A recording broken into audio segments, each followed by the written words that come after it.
हस्तसेन राजा को जो बेटा मिला था उनका नाम उन्होंने उल्मुख रखा, और जो मछुआरा था उनको बेटी दी गई, उनका नाम उन्होंने मत्स्यगंधा रखा। मत्स्यगंधा दिन प्रतिदिन बड़ी होती जाती है, लेकिन उनके पिता उनकी शादी के बारे में नहीं सोचते। ऐसे करके 12 साल बीत जाते हैं। एक दिन क्या होता है कि मध्य रात्रि को पाराशर ऋषि तप करने के लिए आते हैं। वो मछुआरे को ढिम्मर को आवाज़ लगाते हैं। उनकी आवाज़ सुन के जो ढिम्मर है वो गुस्से से बड़बड़ करता हुआ दरवाजे के पास जाता है और बोलता है कि ये इतनी रात को ये कौन शत्रु दरवाजे पे आया है।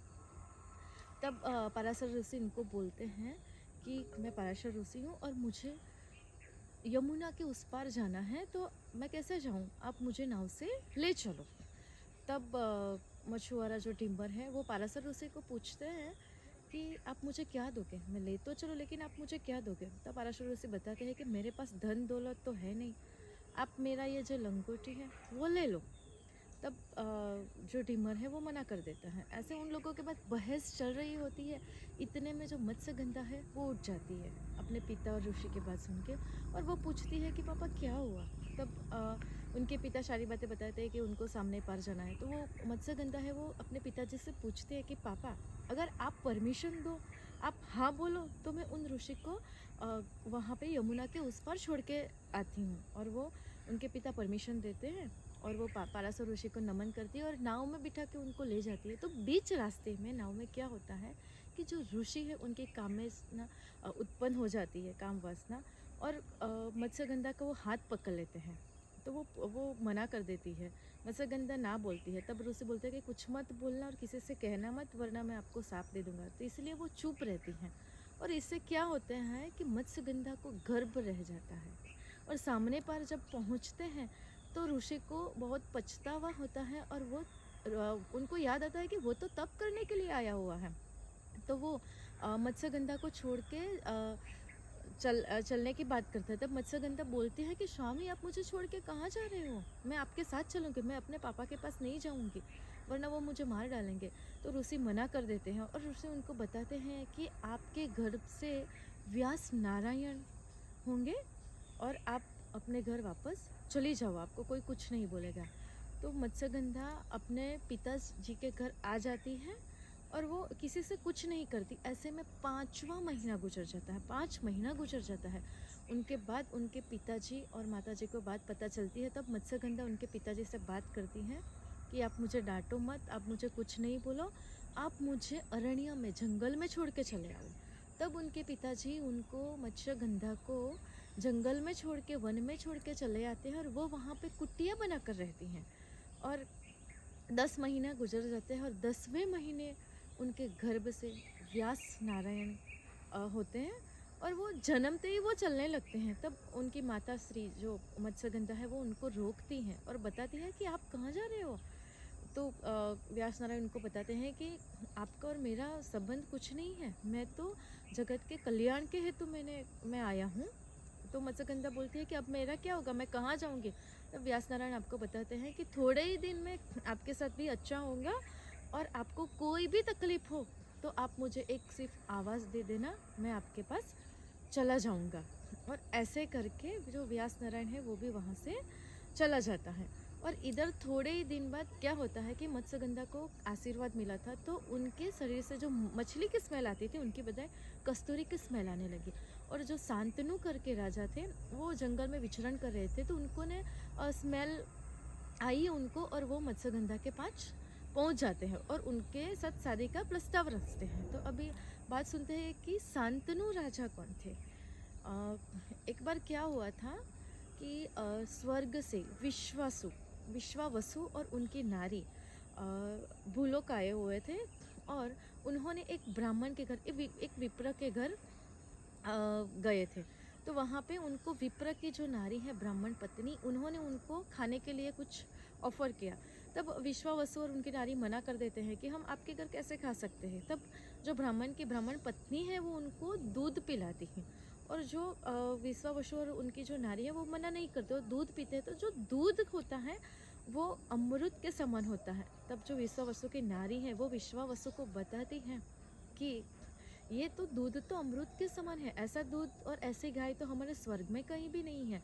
और वो अपने पति को बताती है कि हम ये गाय चोर लेते हैं और 8-10 ऐसी गाय दूसरी ये ब्राह्मण को दे देते हैं। और विश्वावसु उनकी अपनी पत्नी की बातों में आ जाता है। और एक दिन रात को जब ब्राह्मण पत्नी सो रही थी, ब्राह्मण भी नहीं था, तब उन्होंने क्या किया कि गाय चोरी करके ले गए स्वर्ग में।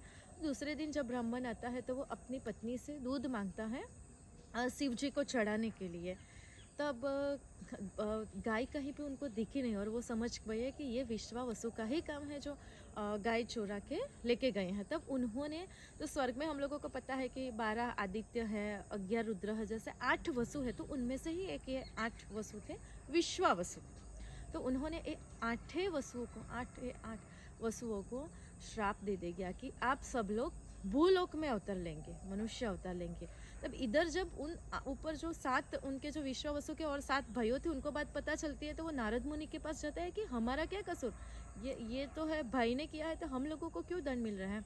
तब वो ब्राह्मण के पास जाते हैं और विनती करते हैं कि हम लोगों का क्या कसूर है उसमें। तब ब्राह्मण उनको बोलते हैं कि ठीक है, आप लोगों को 7 जो वसु हैं वो एक ही दिन के लिए पृथ्वी पर आएंगे, एक ही दिन के लिए भूलोक पर जाएंगे और वापस उसी दिन स्वर्ग में चले जाएंगे। और इधर जो 8वां वसु है विश्वावसु, उनको भी पछतावा होता है कि मैंने ये अपनी पत्नी के बात में आकर ये क्या कर दिया। तब वो भी ब्राह्मण के पास जाता है, तो ब्राह्मण बोलता है कि आप पृथ्वी पर रहेंगे लेकिन आपको कोई दोष नहीं लगेगा और हरि भी आपसे नाराज नहीं होंगे। फिर वो 8वां वसु है विश्वावसु, वो भी खुश होकर ऊपर स्वर्ग में चला जाता है। अब ये जो 8 वसु हैं वो सोचते हैं कि अब क्या किया जाए, किसके कहाँ से गर्भ में अवतरण ले। तो उन्होंने क्या कि गंगा मैया जो है, गंगा मैया के पास जाके विनती की कि मैया आप पृथ्वी पे आओ और हम लोगों को गर्भ से आप जन्म लो, हम लोगों को अपने गर्भ से जन्म लो, ऐसे करके वो विनती करती हैं। तो गंगा मैया मान जाती है और गंगा मैया सोचती है कि मुझे किसी नर के साथ तो शादी करनी रही होगी, मैं किसके साथ जाऊं। ऐसे करके गंगा मैया क्या करती है कि सिंधु तट पर जो हस्तिनापुर का राजा था शांतनु राजा, उनके पास, उनके नज़दीक जाती है। 16 वर्ष की रूप के सौंदर्यवान, तो जो शांतनु राजा है उससे मोहित हो जाता है। वो उनसे पूछता है कि आप कहाँ से हो, आपके पिता का नाम क्या है, आपके स्वामी का नाम क्या है। तब जो गंगा मैया है वो बताती है कि मेरा कोई नहीं है। तब शांतनु राजा उनसे बात करता है कि मुझे भी शादी के लिए कन्या चाहिए थी, तो मैं आपसे शादी कर लूँगा। तो अब गंगा मैया उनसे बताती है कि मैं शादी आपसे एक शर्त पे करूँगा कि आप मेरी बात मानोगे। तो ऐसा करके शांतनु और गंगा मैया दोनों की शादी हो जाती है। और जो विश्वावसु हैं दोनों साथ वो एक के बाद एक अवतार लेते हैं मनुष्य रूप में। तो क्या होता है कि पहला जो विश्वावसु वो अवतार लेता होता है, तो वो गंगा मैया है, वो उनको अपनी दासी को दे देती हैं और वो कपड़े में लपेट के उनको बोलती है कि उनको पानी में रख के आ जाओ गंगा नदी में। तब ऐसे करके एक के बाद 7 जो भी वसु थे उनको पानी में रख दिया जाता है। ऐसे करके जब 8वां वसु होता है तब सारे नगर वाले प्रजा भी राजा को बोलती है कि राजा की रानी कैसी है कि सबको मार डालती है और राजा तो बच्चे होते हुए भी बच्चे नहीं है। तो ये सब सुन के राजा जो 8वां बच्चा है वो ले लेता है, वो माने नहीं देता। और गंगा मैया ने तब वचन दिया था कि आप मेरी बात नहीं मानोगे तो मैं आपको छोड़ के चली जाऊंगी। तो राजा को बोलती है कि आपने मेरा वचन भंग किया है और मैं आपको छोड़ के जा रही हूँ। तो ऐसे करके वे जा रही होती है और वो बच्चा है वो राजा से मांगती है कि 5 साल के लिए मुझे दे दो। तब राजा मना कर देता है। तब गंगा मैया बोलती है कि बच्चा 5 साल के लिए तो माँ के पास ही रहेगा। ऐसा करके वो अपने साथ अपना जो बच्चा है वो लेके चली जाती है और उसका नाम रखते हैं गांगेय।